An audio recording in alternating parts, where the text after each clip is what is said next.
Khan, Chairman and founder of ITRC Group from Indore.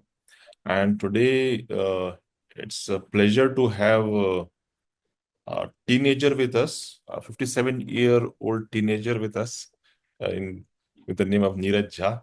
A teenager because maybe he is 57 with 18 years of experience in the corporate, but the kind of energy he comes up with is no less than a teenager. I think it's more than the teenager. So I'm introducing Mr. Neeraj Jha as a 57-year-old teenager guy who is a brand strategist. Uh, um, he has been a journalist also. He has worked with brands like Reliance, HDFC, Bharti Airtel, Bajaj. Uh, Brand communication and brand strategies, if you talk about, Mr. Neeraj Jha is the person who comes up with an extremely niche segment in communication with regard to the brand management. So, over to you, Mr. Neeraj. The first question which I would like to understand, and our viewers, especially the students who wants to come into this line of communication and brand management, would like to understand more about what exactly is your field like, what kind of job roles, and what is the objective of this industry called brand management. Thank you so much, Rizwan bhai. It's an honor, being here in front of you and talking about the subject that's been very, very dear to me. Let's go back to the genesis. It was used to be called public relations, and every government department will have a public relations officer and a public relations department, railways, and those government companies. So from those days to now, it's come quite a long, long way. So we just don't do public relations anymore. Quite a few of us have got involved strategically in the brand, helping the brand, take shape. End of the day, what this department does is we deal in trust. Every brand exists to earn the stakeholders' trust, and if you don't have trust, you'll not have business. You'll not have people wanting to join you. You'll not have investors wanting to invest in you. So every company is living and dying for trust. And we, through different mechanisms itself have evolved over the years. We use those mechanisms to develop or help the brand trust in it, so that you have customers, you have employees, you have investors wanting to do business with you. Did I summarize it well? Yeah, great. So, one more. There's one. Every large company today, will have a very senior person, occupying this chair, and they'll have a large department providing them support in this endeavor. Mm-hmm. Yeah. Okay. So, you have been into this field, in this sector, in this job role for 18 years. What is your success mantra, sir? How do you deal with the success, and what is your success mantra? What do you advise a student who wants to come into it? What should they do, and they should? When I look back with a lot of disbelief. First, I didn't ever mean to come to Bombay. I come from a place called Ranchi. I've studied mostly in the northern part of India, and I had the desire to come to Bombay, the Mayanagri, the dream city of dreams. How I came here, so there have been hundreds of people along the way that I need to thank. Somebody was responsible for me to, to come to Bombay, and then all along there have been friends, mentors, gurus who helped me, become, whoever little I am today. Mm-hmm. So I would say that's hard work, and a lot of people do hard work, but you need a lot of these things to fall in place for you, including God's grace. Right? So I've been extremely thankful and grateful to God for having given me the atmosphere. When I say atmosphere, including the people, I had bosses that are like my mentors that taught me like they teach their own kids. I'm so fortunate, so fortunate. Great, sir. So humble. That's a quality of the people who are up the ladder, they are so humble. I think that is something which this generation should understand, that you have to be humble to be on the top. Uh, uh, Talking about the industry, sir, brand industry, uh, after this digital uh, age coming up, the social media and the AI and all these things coming up, how do you think this industry has shaped up now? There are myths about that this is the AI is going to kill the creativity, uh, something like that. So, how do you see this technological thing coming up, the AI coming up? Uh, is it helpful to the industry or is it a threat to the industry? How do you see that, sir? Thank you. This is a very, pertinent and relevant question in today's time, Rizwan. The technology is not the first time that we're confronting technology. Technology has happened earlier. When 2000 happened, the internet happened. Internet, to my mind, has been the biggest, the most, marvelous, invention of our time. Right? It did not replace jobs at the scale that we don't fear it would. Right? Jobs will get replaced. Jobs will also get recreated. There'll be new skills, right? That this will force you to acquire. So jobs will get created. I mean, if your job is something that a machine can do better, for instance, writing. Every writer will not get replaced. You will not have a Salman Rushdie getting replaced by a chat GPT ever. But the basic writing can perhaps be replaced. Checking grammar and grammatical errors today, ChatGPT takes about seconds to tell you that this is good enough to go. Right. So depending on what you do, how you skill yourself, there of course will some of the jobs will get kind of lost, but a lot of new jobs will also get created. Internet happened, right? And so computer happens. Computerization does not mean today we have more people employed than earlier. Machine has not yet started doing everything that a man does. So it's not so much that we should fear. We should skill ourselves, keep reskilling ourselves. There'll be new kinds of skills that these technological innovations throw up. Let's embrace them, and that's great. I don't think we need to worry too much about. Great, sir. Talking about the skills, you talked about the skilling and reskilling, which is a need of the hour. Yeah. Do you think our education system, the formal education system, uh, needs to be relooked at, or do you think the skill development uh, programs, the short duration programs, will be much helpful for skilling and reskilling the generation? Both is one. I would say there is no gainsaying. There's that every education system. There's nothing which is perfect, right? To keep on investing in make your education system better. And as a nation, we've done this. We've come quite a long way. We've also realized that we've got a long way to go. Now coming to the other part, you've educated somebody. Now he's ready to get into a job or find himself a job, employability. And there are others that perhaps need to be made employable before that.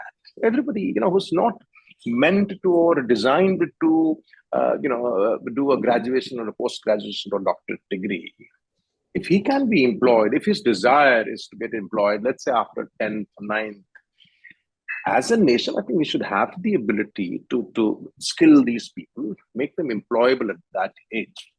That's the need of the hour, in my opinion, especially the context that we are as a country. Look at the people who are, dependent on agriculture today. Bulk of our population is almost like 25 crore people are dependent on agriculture, which is again an unorganized sector. So rather than trying to create something, the use of AI and technology and innovation, my belief is that it has to be aligned with who we are as a nation. If we could use technology or these innovations to activate our workforce in these areas, agriculture continues to be the largest employer today. I mean, let's not even talk about productivity and all of that. If you use technology to do that, That's perhaps where our mantra will lie, and government is doing its best to kind of do this. And then there is, services are the second largest employer in India. So reskilling, finding new ways to make yourself employable, is the mantra. And a lot of efforts being made by government, private sector entities like yourselves, right, who are doing a humongous job in this area. Long way to go, but we're on the right track.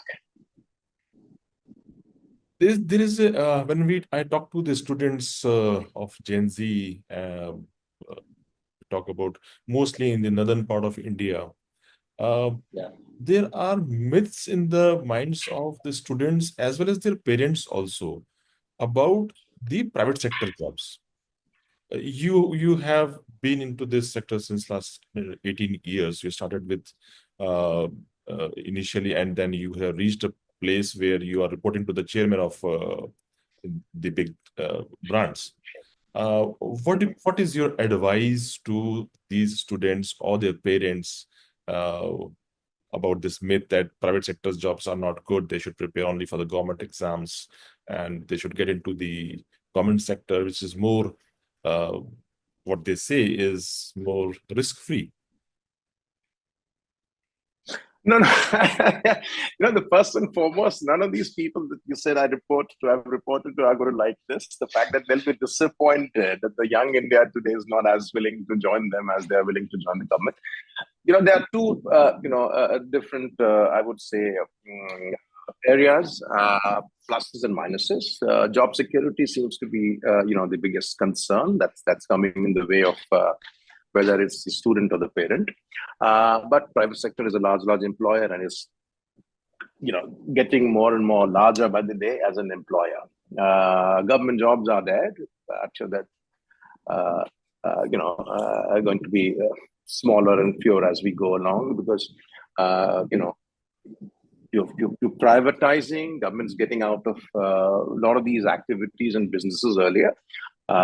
So this is an ongoing journey. This is an effect of globalization, perhaps. More and more activities will be, coming in the private sector domain. So jobs are there, and there will be more jobs created there. As regards the attractiveness of, private sector, I said, none of these people are going to like it. They run beautiful companies, and they've been terrific employers. Whether it's the Tata Group or Reliance or the Bajaj Group and the HDFC banks and ICICI banks of the world, they are absolutely fantastic, employers. Job security is something that we shouldn't be worrying too much about. It's going to take a while. I understand this. The job security, the way it's understood by the people that you just mentioned, that needs to change.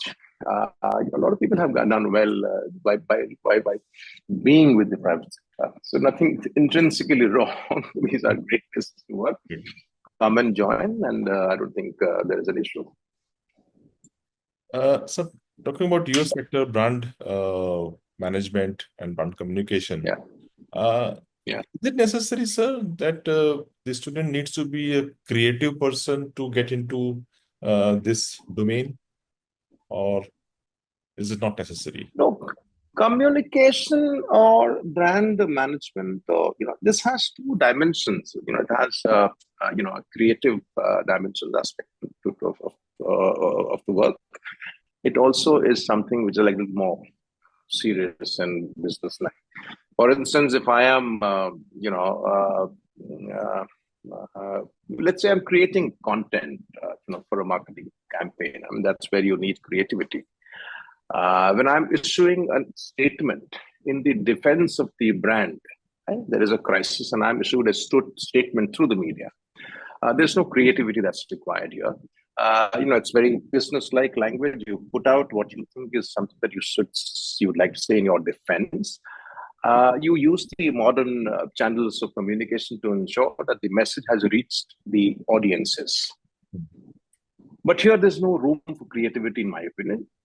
If you're creating a campaign, a product campaign, or then perhaps you'll need creativity to capture the audience's fancy and potential. What is Both. yeah.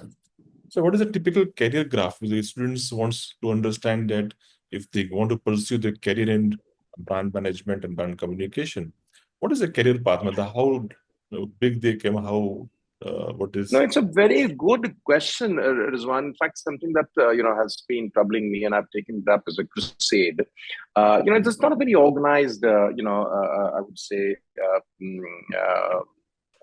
vocation in that sense. When we were all growing up, becoming a chief communications officer of a large company was not even heard of. Forget, being an aspiration. It wasn't even heard of. Even today, and I say this with a lot of sadness, that this does not seem to be an aspiration of the young India. Why, I don't know. Because God's been very kind. I mean, I'm just one example. There are many like me who've done, who've done well in their lives thanks to the channel that we chose. It's been very good.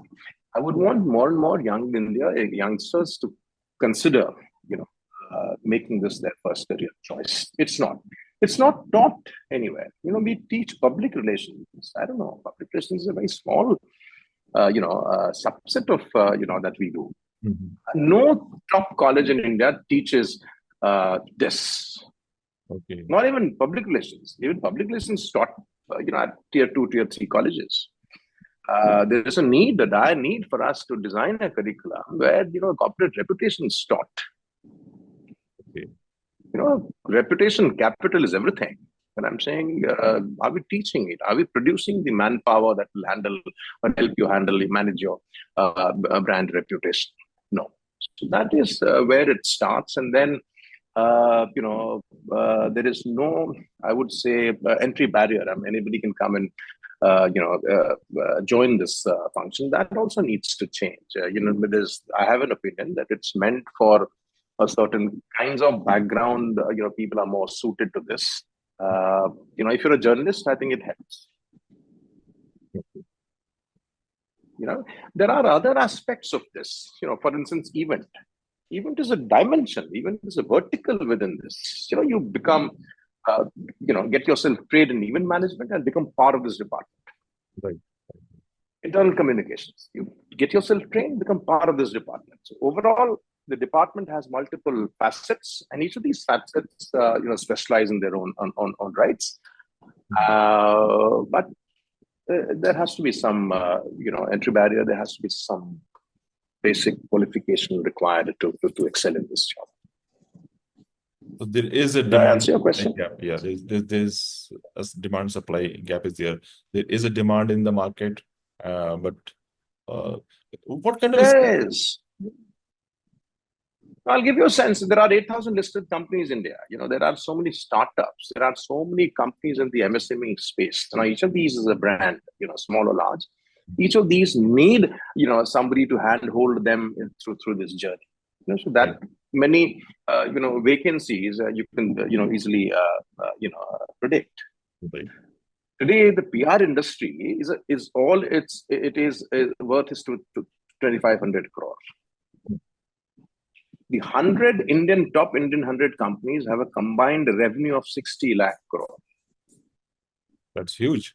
PR industry is only, that's huge. PR industry is only 2,400.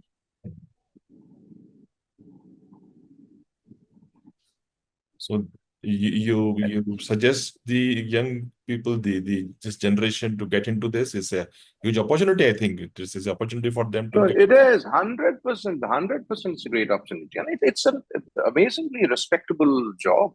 So, there are certain myths perhaps that the youngsters may have. The only thing that is not organized, it's not taught anywhere. It's all starts there. Once you start, teaching it in the top colleges, I think the perception, the notion might change. And I would seriously want somebody to take this up, develop a curriculum. And we're more than happy to do this. Develop a curriculum. You teach only corporate, how to build reputation, produce reputation capital managers. And, and that's the landscape size I told you. Somehow, so there is also one more myth amongst the people that such kind of jobs they have to to go to the metro cities only to pursue this career.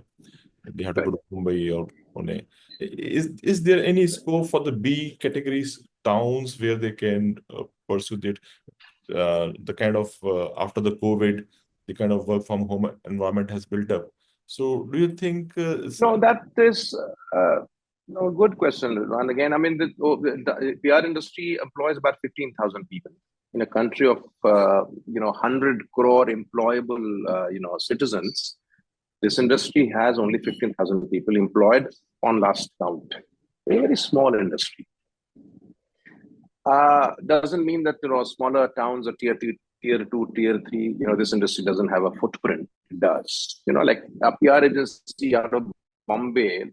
They're headquartered in Bombay, and they'll have offices all over. They'll have an office in Chandigarh, but that Chandigarh office will have maybe a 5-member team. Lucknow will have 5 or 4 or 3, right? So that kind of footprint, these tier two, tier three towns do have, but that's where perhaps it ends, and that's where it wouldn't ever be a 5 lakh, strength industry ever. It will be niche. it's a, what kind of skill sets do you think the aspirant should possess to get into the industry? Uh, is the soft skills more important? Is the communication?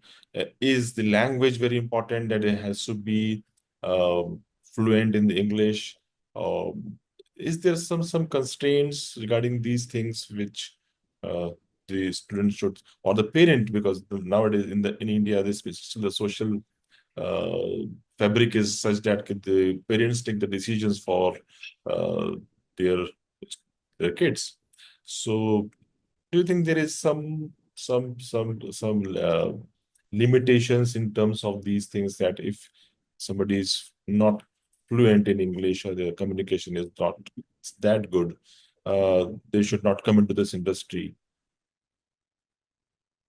I would say language. It is one. If you're a lawyer, you two things you need. You need, good knowledge, a sense of law, and ability to argue, and a good language. And this language can be anything. If I'm practicing, let's say in a, southern state, I think I'll be required to be strong in that language. If I'm practicing in High Court, obviously the language is English by default, and Supreme Court English by default. So I would say language. Since we deal in language and communication, you cannot be weak in language. That's a given. Since it also, requires relationships in the media and elsewhere. Now the media is also social media, right? So you need to be good with people. And I have always believed, I hope I'm not wrong, that this is a job best suited for the journalist. Like, because you would know, when you're writing, as a journalist, if I'm writing a story, I know which part of the brand, if I'm writing about a certain brand, which part of the brand my story is going to hurt tomorrow. So I'm conscious of the brand reputation even at that time. So I understand the language, I understand brand reputation, I understand what a brand shouldn't do to get into headline. These are all knowledges that I bring when I'm joining the corporate, when I'm switching sides from journalism to a corporate. I'm bringing all these knowledges with me, and it becomes very handy. Then you're confident in the way you deal with personalities. If you're a journalist, you deal with personalities, film star, cricketers, politicians, senior bureaucrats. You're not daunted by a personality.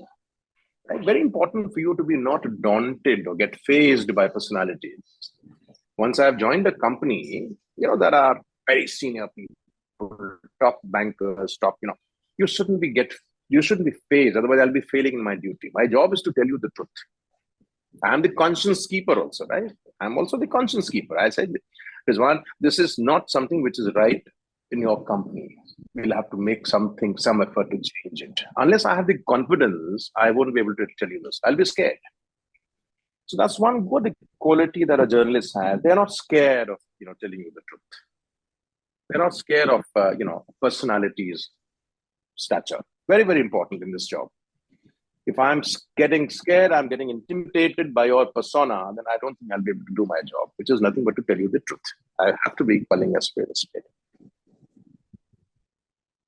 So, last question, a piece of advice to the uh, current generation, the Gen Z, from your side, being such a seeing such a large this journey of brand communication. One piece of advice which you would like to give to the Gen Z uh, for this industry, getting into this industry. Getting into this particular industry, my industry. Yes, sir. No, but I would be very happy to have them make this first choice, career choice. I'm yet to see that happening. When we were all growing up, this was our first choice. It ended up becoming one, right? So now that I've spent quite a few years here, and when I look back, I said, no, this is an absolutely fantastic career choice. And most youngsters, I would want to be encouraged to look at it as first choice. There's nothing to look back. It's a terrific choice, terrific career option. Gen Z is something that we learn from. So, Right. they're everything. They're very good in what they do and how they do. But some of the things, they should also consider. I'll be very happy to study.